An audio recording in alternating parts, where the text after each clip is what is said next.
April 4th, 1933. A storm is tearing across the New Jersey coast, and something enormous is coming apart in the clouds above it. When the wreckage hits the water, 73 men are dead. It's still the deadliest airship crash in history, twice as bad as the Hindenburg, which hadn't even been built yet. But let's change one thing. That wasn't a blimp. That was an aircraft carrier, a flying aircraft carrier with a hangar bay, fighter planes parked inside it, and a crew of 60 men living on board. And the US Navy didn't just sketch it on a napkin, they built two. Here's the funny part. Comic books put a flying aircraft carrier on the page in the 60s, and everyone agreed it was gloriously ridiculous. The Navy had already flown one for years before losing both of them in the ocean. So let's talk about how that happened. Start with the problem, because the problem is enormous. The problem is the Pacific. In 1930, a lookout on a battleship can see maybe 20 miles on a perfect day. The Pacific is 64 million square miles. Finding an enemy fleet out there is like finding one specific grain of rice in a warehouse, except the rice is moving and the rice shoots back. Airplanes help, but airplanes in 1930 have terrible range and need somewhere to land. And the somewhere is a carrier that only moves at 30 miles an hour. An airship, though, an airship can stay up for days, 7,000 miles without touching the ground. Sit at 5,000 feet and you can see 70 miles in every direction all day, sipping fuel the whole time. And then somebody in the Bureau of Aeronautics asked the question that changes everything. What if the airship carried the airplanes? Meet the USS Akron and the USS Macon. They were built in Ohio in a hangar so enormous that fog forms inside it near the ceiling. The building makes its own weather. That's the correct scale for what's about to come out of it. 785 feet long. For reference, the Titanic was 882. So picture the Titanic, now picture it in the sky. Now shave off 100 feet and fill it with helium. That's the ship. 8 engines, but not hanging outside in little pods. They're inside the hull, in actual engine rooms with mechanics walking a catwalk between them,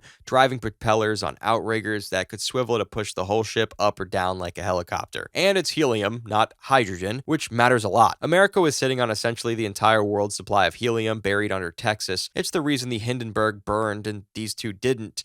But none of that is the good part. The good part is in the belly. Inside the hull, there's a hangar bay, a real one. 75 feet of open floor, an overhead rail system to move aircraft around, mechanics with wrenches, and a T-shaped door in the bottom of the ship that opens onto 4,000 feet of nothing. The planes were Curtiss Sparrowhawks, tiny gold and yellow biplanes with a 25-foot wingspan, so small and so cheerful looking they seem like a toy, except mounted on the top wing is a steel hook sticking straight up like a coat hanger. Here's how you launch one. The pilot climbs in while the plane is hanging inside the hangar. Crewmen lower him on a trapeze straight down through the belly door into 80-mile-an-hour wind, dangling underneath a moving building. He fires up the engine, he releases the hook, and he drops out of the bottom of the sky. Now, here's how you land one, which is significantly worse. You have to fly back up from underneath. You match speed with a floating skyscraper that's bobbing in turbulence. You creep up into the dirty air it's dragging behind it, and you thread a hook the size of your forearm into a bar you can barely see over your own top wing. Miss it, and you fall away and try again. There is no runway. There's no backup. There's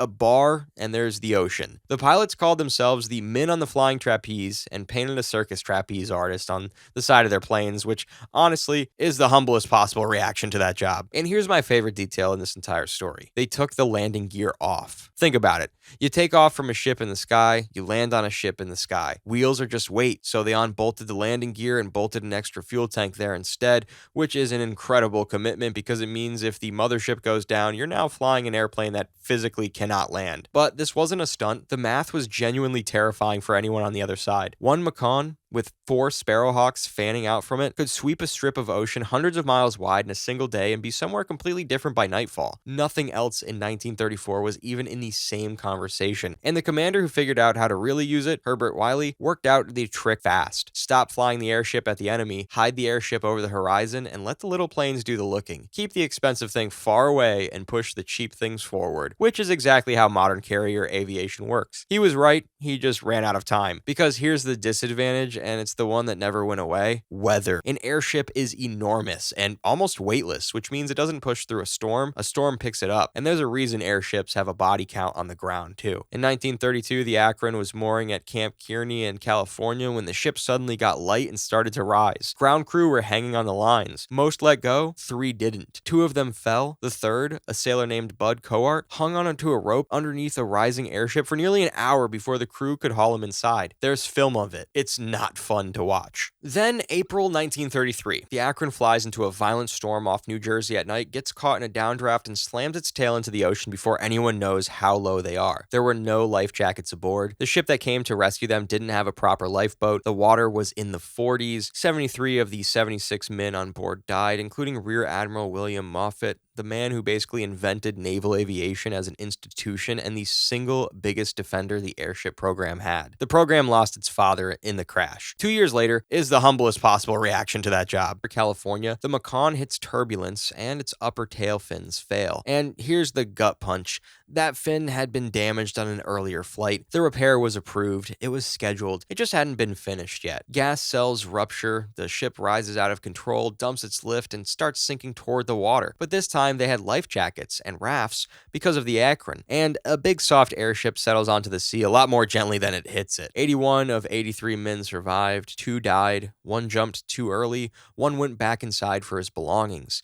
And that was the end. The Navy never built another rigid airship. The flying aircraft carrier was over. Except it wasn't, because the idea is too good to stay dead. It just waited for jet engines. Fast forward to the late 40s, the Air Force has the B-36 Peacemaker, a bomber so huge it could actually reach the Soviet Union. Great. Problem? No fighter in the world had the legs to escort it that far. Solution: the bomber brings its own fighter inside the bomb bay. This is the XF-85 Goblin, and I love it. 15 feet long. It looks like an egg with an attitude problem. No landing gear again, because it isn't supposed to touch the ground, just a hook on the nose. The B-36 wasn't available for testing, so they slung it underneath a modified B-29 named Monstro. Test pilot Ed Schooch drops out, flies around, and comes back up to hook on. And he finds out what the Sparrowhawk pilots already knew, except now at 400 miles an hour. The air behind a giant bomber is absolute chaos. The Goblin bucks, the trapeze punches through this canopy, rips off his helmet and his oxygen mask, and he has to belly the thing onto a steel skid on a dry lake bed. 7 flights, 3 successful hookups, canceled. The official conclusion was basically a great pilot can barely do this and an average pilot cannot do it at all. But the concept wasn't dead yet. Project Phi-Con strapped a recon jet half tucked into the belly of a B-36 on a trapeze,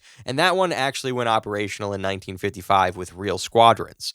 And then there was the idea where they hooked fighters to the bomber's wingtips in flight. Just clip them on like earrings. That went about how you'd expect. In 1953, an F-84 on autopilot rolled over onto the wing of the B-29 it was attached to, and everyone on board both aircraft was killed. They kept trying it with the B-36 for another 3 years, until turbulence tore a fighter loose and nearly took the wingtip with it. And then 2 extremely boring inventions killed the whole family of ideas overnight: reliable aerial fueling and the U-2. Why carry a fighter when you can carry gas, and why sneak a camera in it at all when you can fly one at 70,000 feet? So here's where it lands. The flying aircraft carrier was never a joke. It worked. It scouted, it launched, it recovered, it flew for years. It had exactly one fatal weak point, and it wasn't the physics.